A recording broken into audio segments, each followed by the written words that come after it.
Merci, Monsieur le Président.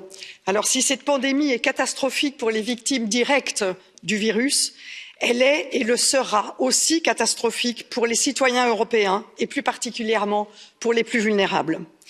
Madame von der Leyen l'a dit, en effet, un effort considérable a déjà été réalisé par l'Europe grâce à son initiative, mais aussi grâce à notre soutien. Mais elle l'a dit aussi, il va falloir faire plus et j'ajouterai, il va falloir faire autrement. Faire plus avec un budget plus ambitieux.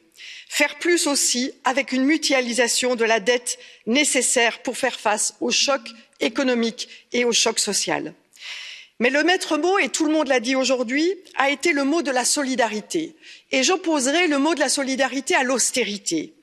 On le sait, le plus bel outil de la solidarité est notre système de sécurité sociale.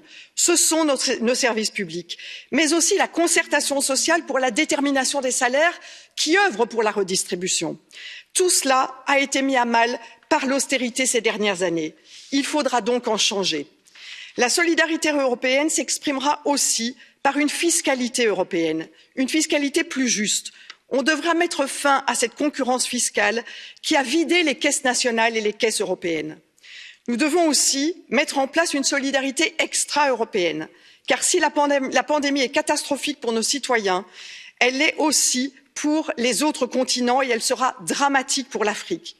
Si l'idée d'une aide et d'une annulation de la dette doit être soutenue, il faudra aller plus loin, là aussi, et œuvrer pour éviter l'évasion fiscale. C'est aussi de notre devoir de le faire. Merci.